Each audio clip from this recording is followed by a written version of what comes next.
Welcome back, everybody, to another episode of Don Talk. We're excited to have special guest Paul Paget on here with us. And we always start off first. We're gonna ask, what you sipping on? Me myself, I got my tea, my stress away tea from Herbal Renaissance. That's what I'm drinking on tonight. So, Paul, what you sipping on tonight? I'm gonna call mine my stress away Cabernet. There you go. Yeah, chicken lunch, darling. Dar'Ron, what you got? My stress away water. For right now, man.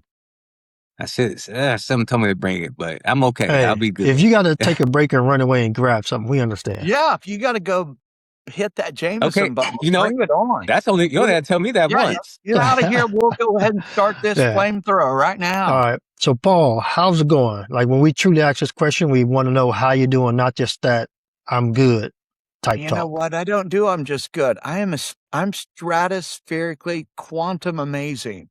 It is just, I just turned 60 yesterday. Well, happy birthday. Let's go. Thank you. Nice. And life couldn't be any better. And it's just, you know what? As men, we're all a bunch of jacked up cats anyway, but I'm reaching that stage where it's kind of the Obi-Wan Kenobi moment where things are balanced and the little young Jedis are showing up now that don't know how to turn on their lightsabers. And, so I'm on the other side of the fence now. So it's good. Thanks for asking. Man. How are you? You know what? I'm good. I'm good. I will say that. But like, I'll be honest, I'm in a frustrating point right now. Like, I am in between jobs. So it's been frustrating trying to, like, you have that feeling like, who wants me, but at the same time, I'm not stressed because, to be quite honest and clear, I'm collecting unemployment and it's paying for all my necessities. So I'm in a spot where I can truly concentrate on me and find what my real next move is. But it's just frustrating going through this process, if that makes sense. It does. You know what? I'm going to throw out an extended thing here. Maybe we ought to plan to talk independently outside of this. I might have something that might fit for you I'd like to talk to you about. Let's talk about it. We could talk about it afterward, after you finish your partying, because I know you're going into day two. Do it. Why don't you get with Michael about putting something on the schedule tomorrow, the next day? But I might have a big leaf to be able to extend out. Right. I'm always, I know that God brings things for a certain reason, and this might be the season and the reason. Hey, I'm with it. That sounds good. All right, Dar'Ron, how you doing? How you doing today? Man, the real answer, I always ask this question. Do you want the socially acceptable answer or do you want the real answer? The real answer. The real one. The real one is I feel a bit all over the place, man. My wife, she does real estate on the side. So she just informed me that she had a showing at the same time I had this, the recording, right? So I got 3 kids in the background, busy doing, things. I hear, as a dad, you start hearing things like, why is it so quiet? Yeah. It's not supposed to be quiet, right? Although we want quiet, but it's not supposed to be quiet, right? There's something going on. So those are thoughts I have in my head. But other than that, man, I'm feeling good. I started my new diet, so I'm really feeling like, as far as my physical, my body I'm feeling great. As far as my mental, I'm catching up.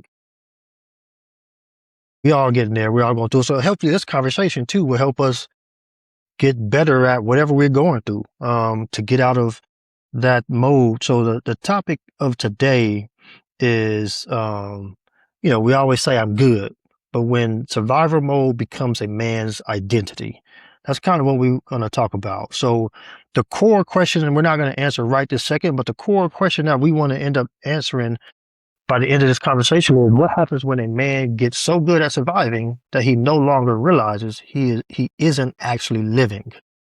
That's the core of what we want to answer. But let's start off with, Paul, like I want to start with just talking with you about you jumping in. So we started this podcast because we know there's a lot of men are listening to this that'll recognize what we're going through. So you wake up, you go to work, you handle your responsibilities. People depend on you. The bills get paid, you take care of your family. And if someone asks you how you're doing, you say, I'm good. But you're tired, you're irritated, you don't really enjoy anything anymore. You're just moving from responsibility to responsibility. So the question that we're going to kick this off is that what survival mode can look like in a man who appears to have his life together? You know, it's a very interesting subject because I can say this as I've raised 2 children. I've gone through 2 horrible marriages that absorbed 29 years of my life.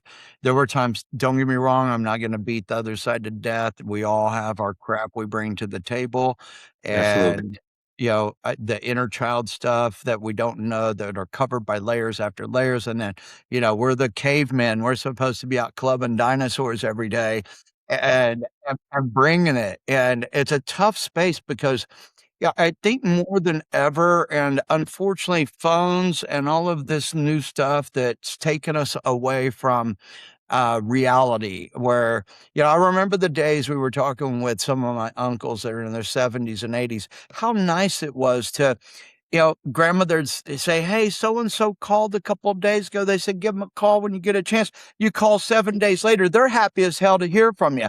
If you miss somebody calling them back in 2 minutes of them texting you, like, "What took you so long, man?" And all of a sudden, this anxiety hits that we've got to respond like this when that is just a behavior that's been layered on top of our being. And so men end up waking up with this anxiety that you've got to show up and deliver this, take care of everything, take care of everybody, and then somehow satisfy your wife, satisfy your kids, satisfy your boss, or if you're running your own company, even worse. That's all another layer to talk about. That's the second segment. But I think these things, we discover that we wake up in anxiety, which creates the multitude of layers of making us feel like we're always reaching up to touch bottom. We're never achieving what we need to achieve, excuse me. And then it's the wonderment, here's the bigger thing is we live in a society now of uncertainty and fear that is now layered at so many different levels. It's hard to recognize it. That's why when I designed the Blueprints to Success 70-point assessment is that it grades you. That way you don't need to sit with a psychologist. You don't need to burn up any more money. Go take it. It's psychologically built on a level that is based on living through it. Not, I didn't go to, get a master's degree and all of a sudden I need to pay my BMW new payment and I need to have 20 patients. I'm going to charge you this much. I'm going to sit there and nod my head while you spew out all the crap in your life. But you'd go home maybe feeling a little lighter that you got off your chest, but there's still no direction of how to get through it and fix it and navigate it daily. And so I have literally, since I was 18 years old, I have written down every single thing of every day of my life, and in turn, the same with my business that I've had for 40 plus years. And so all the zigs, the zags, the humps, the hills, you name it, I figured out how to blueprint out how to balance it out. And it was based on doing it. It wasn't based on talking about it. It wasn't based on something I saw. It wasn't a Tony Robbins lock-in for 7 days. I spent 10,000 on, even though I've done that. That's how I I like Tony Robbins. Yeah. well, I love Tony. I actually worked with Tony on several of his big projects, and Grant Cardone, Les Brown I work with, which I love. Yeah. So I've got some great cats around me, the old school guys, Zig Ziglar, Maxwell. I've been around all of it. And so, and all of those help build me. So I won't knock it, but it's not a one size fits all. You go into this auditorium and you got 2,000 or 3,000 people or whatever arbitrary number you got. And they've got this great program they've worked on. It's going to elevate your life. You're going to go out and kill the world, man. I got it. And women and men aren't built the same. It can't be the same program. And what you're going through, Michael, and what you're going through, Dar'Ron, and what I'm going through can be completely different. It can't be the same program. It's not going to identify to the 3 people the same. And so the assessment, that assessment grades you, and then it hits my desk. And then at that, if you're open to a call, we're going to go through how you got there, what got you there, and we're going to individually put a program together with my 12-week program that keeps you on track, that it does one thing. It peels back those layers and builds a framework, a daily reset framework that gets you to where you want to go. And we need to find out where that is, because here's the thing. A lot of people don't know where they want to go. They have That's no true. I idea. think They've gotten caught in the hamster wheel, running back and forth, Right. circle to circle to Mhm. circle to circle. And as I say, a job stands for just over broke, you know? But it's stacked up. Sorry, people out there that got jobs, but you already know from pandemic that they can shut it off like that. And then all of Absolutely. a sudden, you're reeling. Here you are, the father, the husband, the everything in between you're supposed to be providing, and you have no way out at that point. You hope to God you saved enough money to carry yourself, but then the uncertainty of not knowing how long this is going to last. And then you see it just bleeding, and then anxiety, uncertainty starts just taking over, then fear, because we don't show it as men. Because our ego, we're all tough and strong. Oh, yeah. Bull crap. When a man, I'll tell you what happens when a man decides, get a little femininity, call it my inner lesbian. I don't know, that you start kind of identifying more from like what your wife needs or your girlfriend needs, and get out of the caveman mentality to have a little bit of, compassion and care is a interesting dichotomy of how that functions for us as men, because how we think we're taking care of things is going to work, bringing in money, making sure there's food on the table, everybody's moving through life, we're going to protect them, but then we're not protecting ourselves. And then you wonder, you look back and you go, man, things are not working out well. And then you got to kind of choke it up and hide it, Yeah, Paul, you because said something earlier, and it's literally begs the question, because your process, and I know Dar'Ron has a similar process. So both of you, I want you to answer this. As you're going through your survival mode, and you said something like, we're not doing what we need to do to achieve, right? Mhm.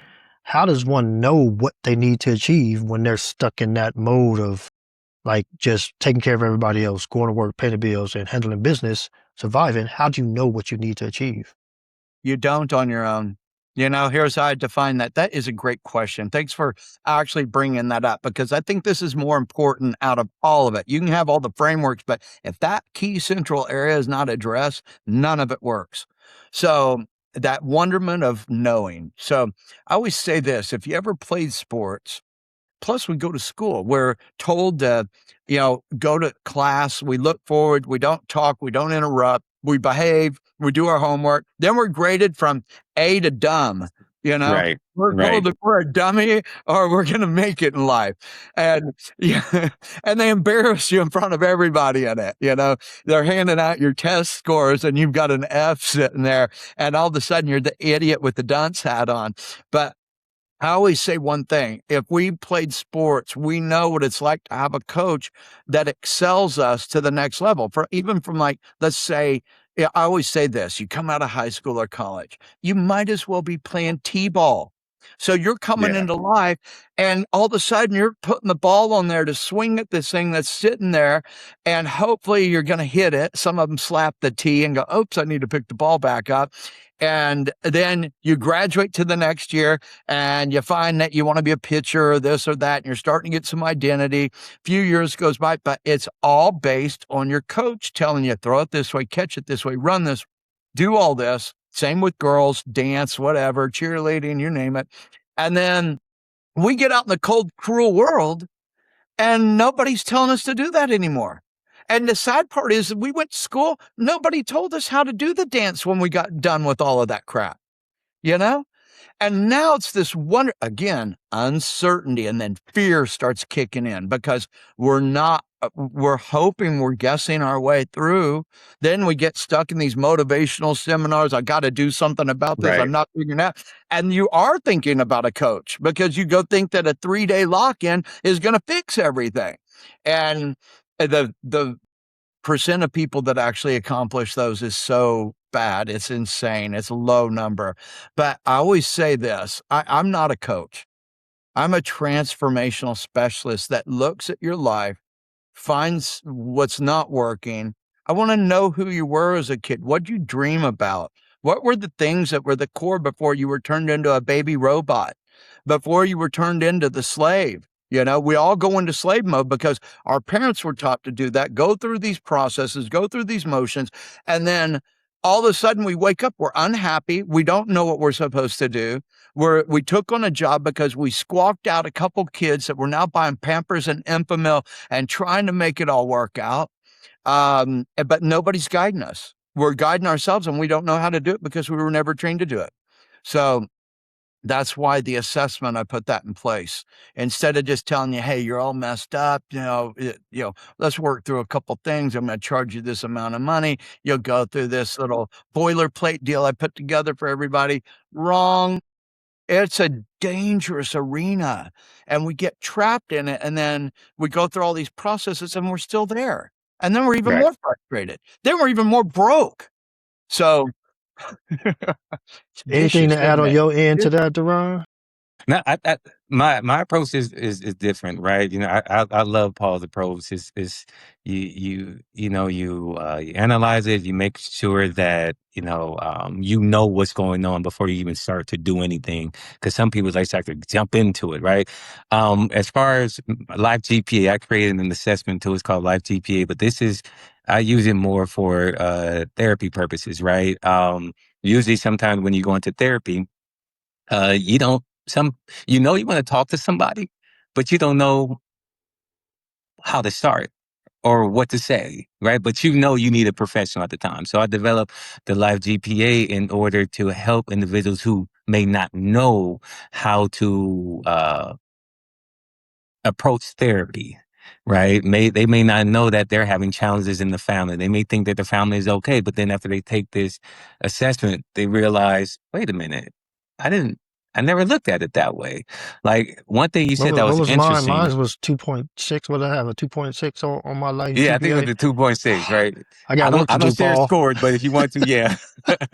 But and Paul, I developed this, and just a little background. I developed this assessment. My wife, it was inspired by my wife. She always asks me every time she does something.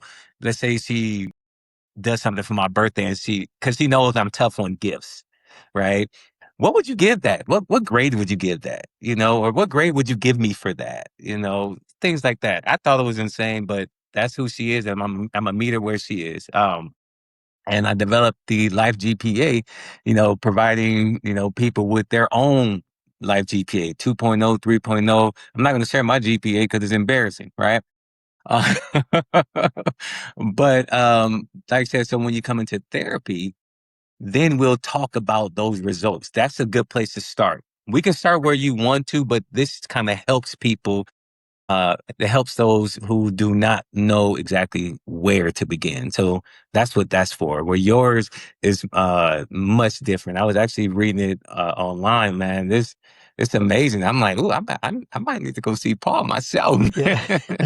Well, I it's was just kind actually of reading pretty it. similar. Your GPA, actually, that's genius. I'll have to say, I didn't mean to cut you off. That GPA deal, that's classic Mhm. because we're rated like that through school. Exactly.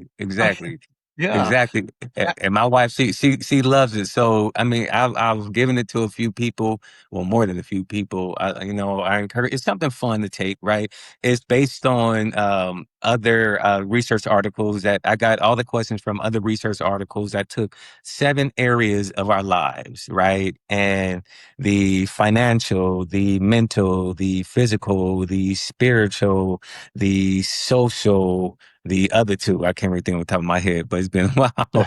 But go ahead, check it out. My Life GPA, you can check it out. It's on my page. And it takes those and it asks you maybe 7 different questions out of those in each particular category. I didn't want it to be too long because sometimes people just don't have especially with the internet and all that going on, they don't have the mental capacity to take a 20-minute test, right? Or the 20-minute survey type things. They'll probably quit it right in the middle of it. And you take that and you come and we talk about it, or you can take that to your own therapist and talk to them about it. So that begs the question. It's like, as we're going through this, are there any signs that we recognize the difference between being responsible and just merely surviving? Like, how does one recognize what phase or mode they're in? Well, I think in that, like my assessment, mine's a 70 point, and I agree with Dar'Ron on it. You can't have long ones because our attention spans are screwed up now. And so mine's very quick. It grades it on its own. It is kind of like a GPA. It's very similar.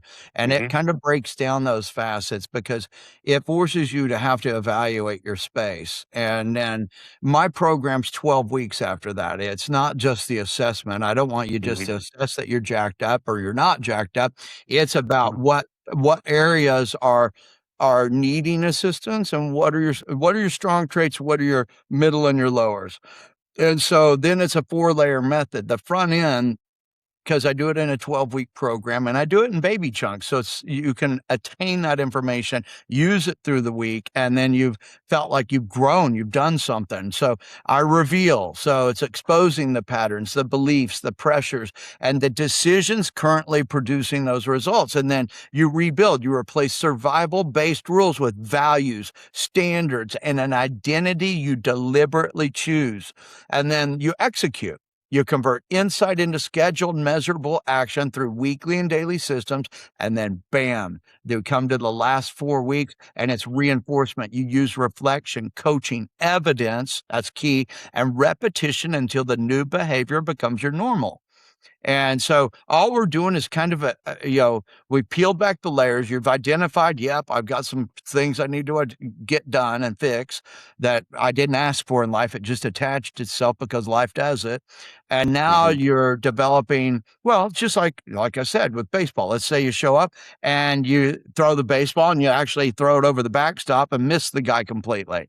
You just need to get a reassessment of how you threw the ball and where your target is actually, where you need to aim it, and start practicing to throw it. And that's what that 4-layer approach is you get to the point where you throw it into the mitt, might you say, for lack of better terminology. So I guess the question is that, like, that's a good starting point. You'll learn it as you get through those points. So I'm gonna ask you this question, Paul, and then me and Dar'Ron have to tell ourselves or answer the question, what mode are we in? So this is fun. Like when you say survival mode, let's talk about what exactly does that look like?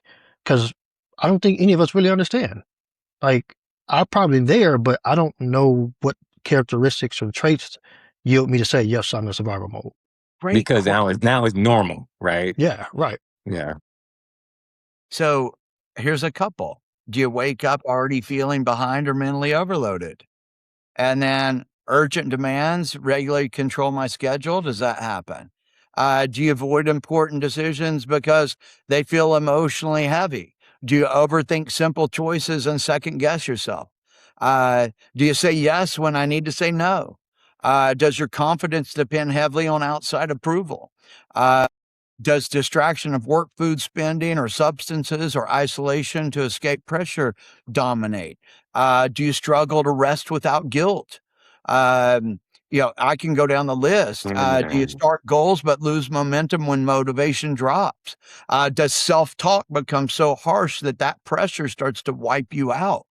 And so, Paul, stop right there, because you're making me feel bad. But because I am 100% in survival mode. Like, there's with just what you listed right there, I am 100% in survival mode. And yes, yeah. What you say, Dar'Ron? I don't know. It's kind of tight, right? Because I wake up and I just love the fact that I don't have to wake up to an alarm, right?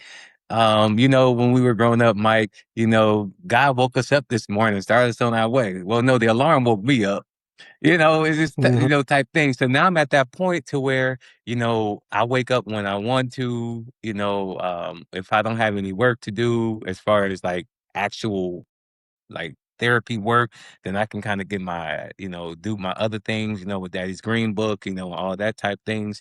So I don't know if I'm in survival mode. I think I'm in the mode after that. What's that mode after that? I wish I had your list right here. I can kind of um I don't know, man, because I'm kind of chill right now. Sure. Well, I'll tell you what, I'll send you the whole thing as 20 things to ask yourself, and you can post that for everybody to go through. Yeah, Let's do that'd be that. great. Hey, Paul, is it possible to kind of go in and out, like, of modes? Okay. Yeah. Okay. Because you can have that moment where you're like, oh man, I'm on top of the world. What a great day. And then all of a sudden in the morning you wake up going, oh man, this is crap. And how does that stuff happen when nothing really changed? Like, That's crazy, isn't it? mhm. Yeah, Uh, because nothing did. You're thinking, man, I went to bed great, man. We made love. We had our life. We did right. amazing. And I feel like crap, man. I feel like I just want to pull the covers over my head. I don't want to talk to anybody, turn my phone off. Yeah. Mhm. And I'll tell you what, I can only talk from experience. And even as motivated as I am, it really, what I'll have to say about that? Sometimes days just are that, Yeah. but Yes. sometimes I consider that to be, some of those are very motivating because they really, I think, help you to the next day. I always say one thing, the sour has to be there for us to know when sweet arrives, you know? And sometimes a little baby spoon of sour, you wake up the next day after a very sweet day and go, it is good. It's not bad, Little sour Mhm. is not bad. It helps you recognize what is sweet. I could definitely see like you jumping in and out of it. Like if you wake up great and nothing, you haven't reached and experienced nothing yet or interactions with people, but you go to work and everything that you've been doing at work, you've been told is wrong. So now you're, like you said, one of the characteristics or things was your value is affected by what other people think. So now Mhm. you think you're not good enough because everybody at work told you that you're doing everything wrong, and then it just snowballs from that. Like, how do you? Is there a way to stop that as soon as you get into that space, or Yeah, you have to, it's a learned behavior. yeah, Mhm. It has to be worked through because, other people's opinions actually don't matter, but we make it matter. Uh, and then, depending on where you're at mentally that day, it can really tilt you over the edge. Um, and we all have to work on it. There's no fluidity that you get over that because some people just bring it out in you and you want to slap them, you know?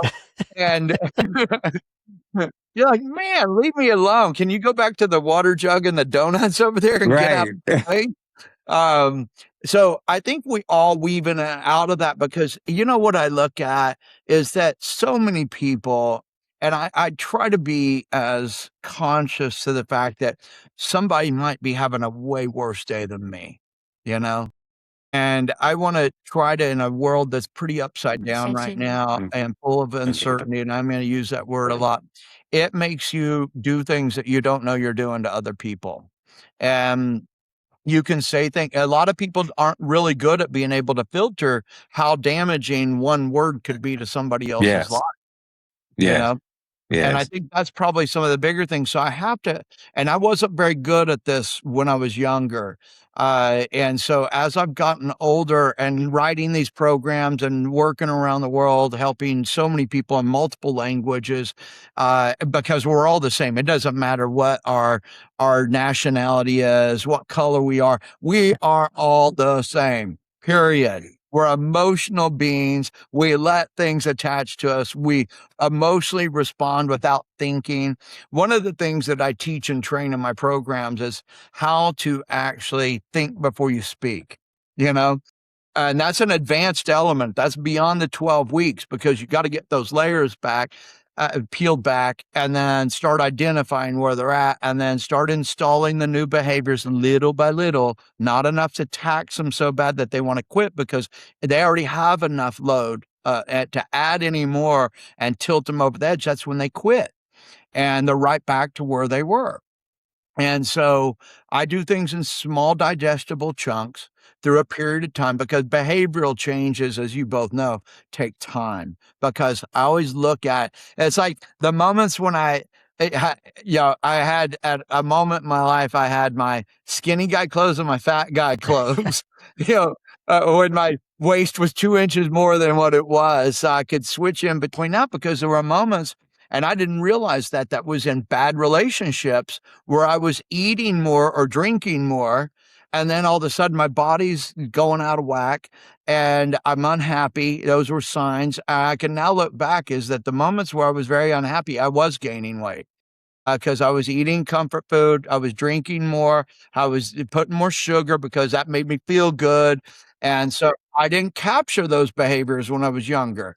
But now that I've gotten older and I'm more fluid in that, is it a perfect science? No, I call it an 80-20 rule. 80%, I eat very healthy. I put wonderful things in my body. I want to live long. And then the 20%, man, on Sunday, I'm going to order the pizza, man. I might have a couple IPAs that are double hops, I'm going to kill it. Because I want to live a little bit. I don't want to have it so disciplined all the time that I feel like I'm having to stand on my every decision that, no, if I do that, man, I'm going to end up in the fat guy clothes. You know what I did? I donated all the fat guy clothes. After my divorce 10 years ago, fat boy clothes went out the door. I wasn't going to punish myself like that any longer because it is a punishment. Because we start looking at ourselves negatively. We're not looking at ourselves happy anymore. And then that's the other part in a man's life because we're the strong, we've got to provide, we do this. And then you're looking at yourself going, damn, man, I am a wreck, And then you don't want to let anybody know, but they already know, You think you're hiding it, but they already know that your belly's overhanging because they see the 3 extra holes you punched in your flipping belt. Crazy.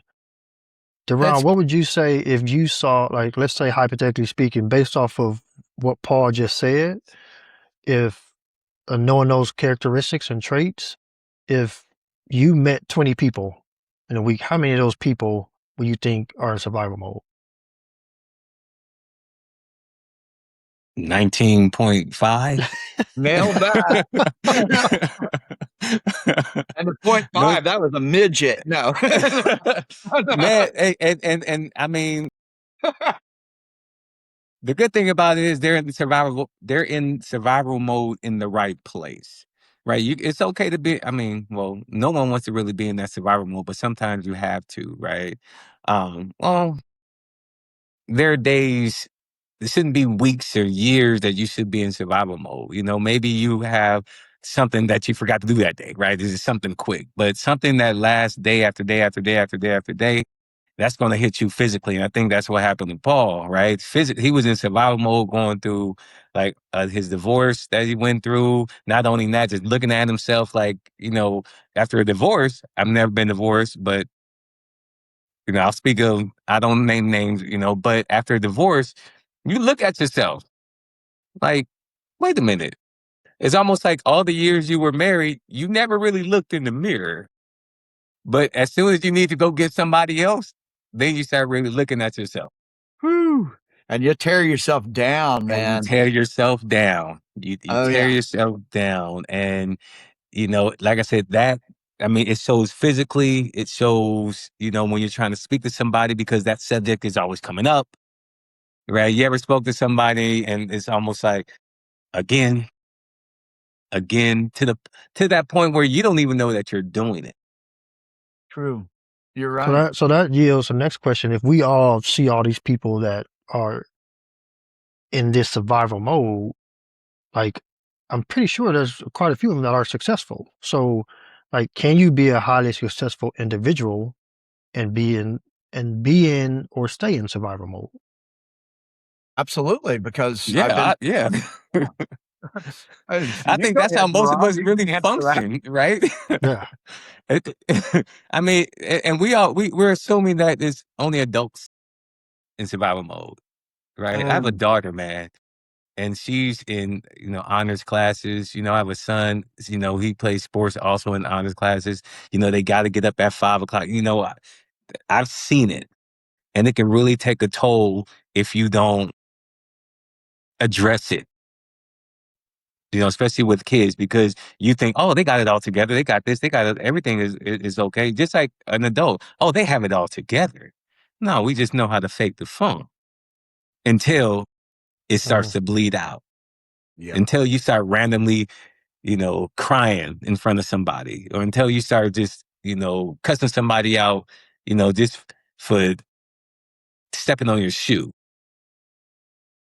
Accurate. And that, I couldn't have said it any better. And one thing, I've worked around a lot of professionals, very high end. I've been very fortunate. I'm a United Nations ambassador, so I've been around some of the top leaders in the world with some of the top pressures on them for nations that they're providing. And they're so jacked up, as we obviously see in our own governments. But bottom line is that I don't know if anybody's not in survival mode. There's layers and depths. And so, and most people haven't even stopped. Think about this, is that when the pandemic hit, all these little kids that were 1, 2, 3, 3.5, 4 years old, all they saw was our eyes. There was no expression anymore.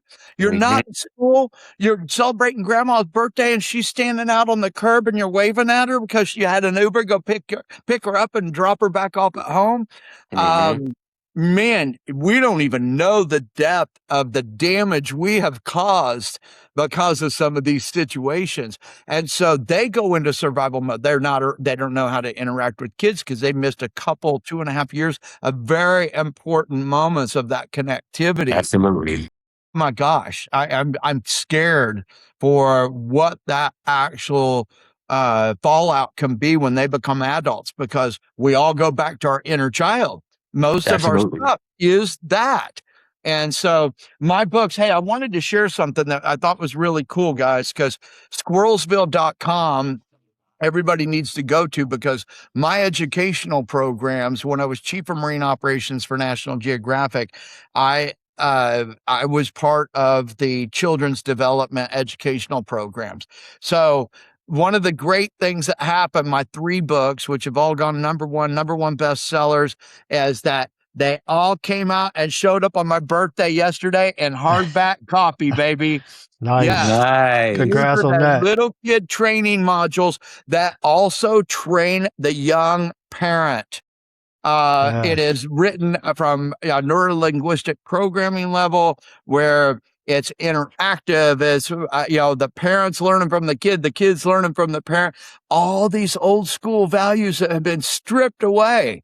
And it's got learning guides. I've got it into the schools now. We've got educational programs in English, math, science, mind mapping, get them off the phone. I just started the Squirrelsville Music Academy because music's been stripped out of schools. And so now we're teaching kids music, from harmonica to shakers, whatever. You want to beat on? Let's make some music. Let's go tribal, You don't even have to learn how to play a guitar. We'll beat on the wall, man. Right. So everything just arrived in what I call my Dr. Seuss moment. We're all hardback. And so I work from 2 aspects. I think the core of the little soldiers that are going to get out there, that we need to make sure we're providing as elders the solid information for them to be the greatest they've got the chance to be in a very, very turmoiled world. And then we've got blueprints to success for all of us that didn't have Squirrelsville to get us through the front end, have some great values, but it gets buried and lost in what we have to navigate to take care of our families, go through school, be told how to act, how to talk, how to speak, how to do all this. We're told no all the time. So we become this negative element that it starts just eating us alive. I've got so many people right now that I deal with in my patients that have lost their jobs or on borderline of it. And they don't know what to do because you don't get to talk to anybody anymore to get a job. You're literally graded by AI, turning into a patient. It is so bad. I remember back in the day, I could go up to the manager and go, man, I've got a new engine. I got to put my car, want to work really hard. I just need this opportunity. AI doesn't care, And if you don't say the right words, then they just, dude, it's so bad. And so that again, here we go to uncertainty, fear, survival mode. And so that's one of the things we're doing now. I'm putting up scholarships for kids. And so we've got a big scholarship program now that we're working through Squirrelsville because a lot of parents don't have the ability to push kids through school. And we want to eliminate as many kids getting school loans, federal assistance that buries your life. You're in financial debt. It's so bad by the time you get out in the world, and to try to relieve some of that pressure. Will we beat it? No, but we're going to have some that are going to have a better chance at going through this process to have a more balanced life. And so that's why I've done most of all of this for free. All of my children's books, I don't take a dime off of. We put all of it back into educate. We're in 17 countries now, and we're now starting to get such a broad reach of this, geopolitical nightmare that's unfolding in all of our lives. Just think about this. This is a great statistic for survival mode, is that when this war kicked off February 28th at 3:00 in the morning, imagine, because the statistic right now for everybody listening when this goes out is that 90% of homes right now in the United States are $500 to $1,500 a month away from filing bankruptcy. And then you add gas prices at $1 more and the jacked up prices on groceries. How are some of these people actually making it right now? I'm stunned. If that's the case, I know that I'm spending almost $900 more a month on gas, and in that statistic for those other people, they've got to be in absolute panic, terrified mode, crazy. Don't count childcare. Crazy. Oh God, add that. Oh my God. Yeah, you're on the other side. My kids are grown. Oh no, so I have one more to get through. Then, woo. Dude. then we get a raise. So we'll, I know it's, we're getting close to our time, so we'll end this off with a 2-part question. All right. I want to hear from both of y'all. Is achievement the cover or the umbrella that hides men in survival mode? And do we know what the long-term effects of our health are in staying in survival mode? Dar'Ron, why don't you take off on this one? Okay. Yeah, I definitely. Now, actually, I was writing it down as you were saying. You said, is achievement the umbrella that hides us from admitting or knowing that we're in survival mode?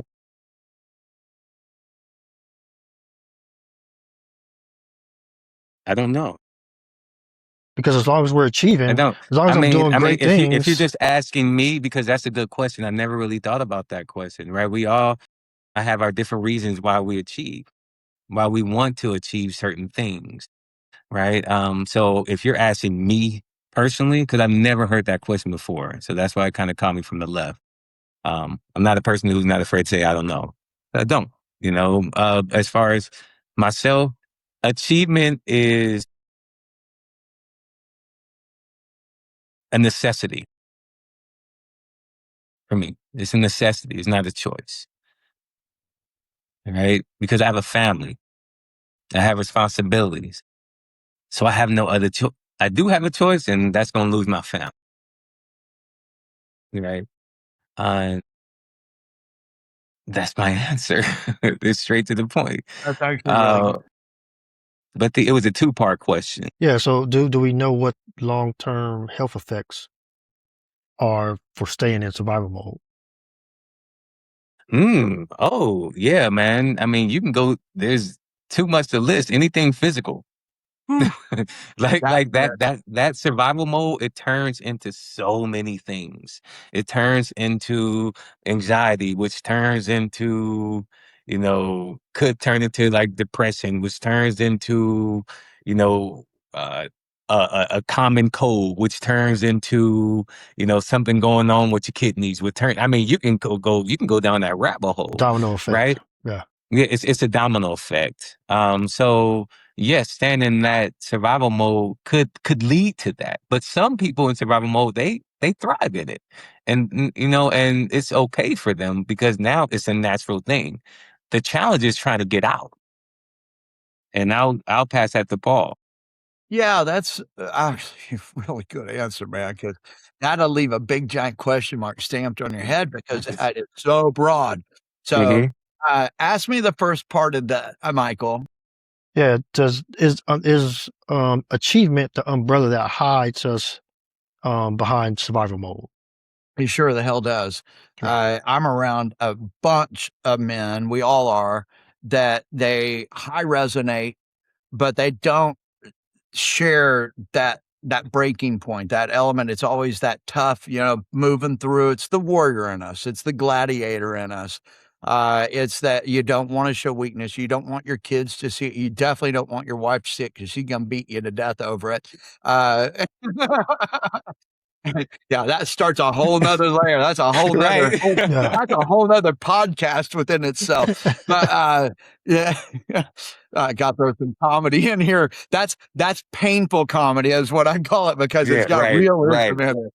But the bottom line to that is that I counsel a lot of guys that are at multi-million-dollar level, highly successful with their companies, up to billion-dollar level. I've got several billionaires that I counsel that have these, you would think, have the most perfect life, and all of them state it's not the money. That money has, they're fortunate that their companies did what they did, but they're still messed up. And it's an interesting space that it's not money that fixes it. It's this balance to feel like you're being, you always say, I'm not a human in the human race, I'm a human being.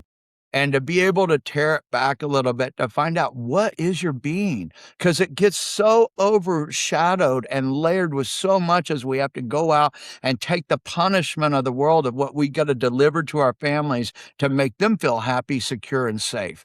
And Mhm. so, and that's a whole nother, we ought to do a whole podcast on that alone. I'll dig into that. I've got a lot of information on that. So, what was the second layered question? The long-term health effects of staying in Okay, survival so mode. I'm going to defer to Dar'Ron's answers on that. It's killing men. Literally. You've got coronary stuff because most people don't realize that they've got high blood pressure because the anxiety and the pressure that's just beating them to death. And men inherently do not want to go to the doctor because, for one thing, deep down, they don't want to hear the news that they're probably going to hear because they are jacked up. They're keeping it repressed, keeping it bottled up. And they know that if they go to the doctor, they're going to have to tell their wife, maybe their girlfriend, and all of a sudden, that's a whole nother hell that breaks loose. Or both. Even worse. Yeah, exactly. Well said. Thank you. But that's a whole nother topic. So I have a thing, and I want to talk to that about men. We'll do this on the next one. It's called life screening. And so I help a lot of men. It's not going to a doctor. Life screening is unbelievable. In 10 minutes, they can check everything of your body, everything that's going on without an invasive doctor visit. It's remarkable what technology is doing right now. And I do want to have that talk, definitely even for you all, Yeah, that we help absolutely. all men move into this space. Where is it? So it's life screening. So I have to say one thing, and I talk from experience because I don't talk about doing something without doing it myself. And so it literally goes in, shows your coronary health, and they hook up these little gadgets to your body, and it reads the whole thing. It is insane. And you know what? I'll load some of this so you can share it. but it goes in to show you abdominal aortic aneurysm illustrations and where your normal artery should be to your abnormal. And it breaks these results down in this red, yellow, green.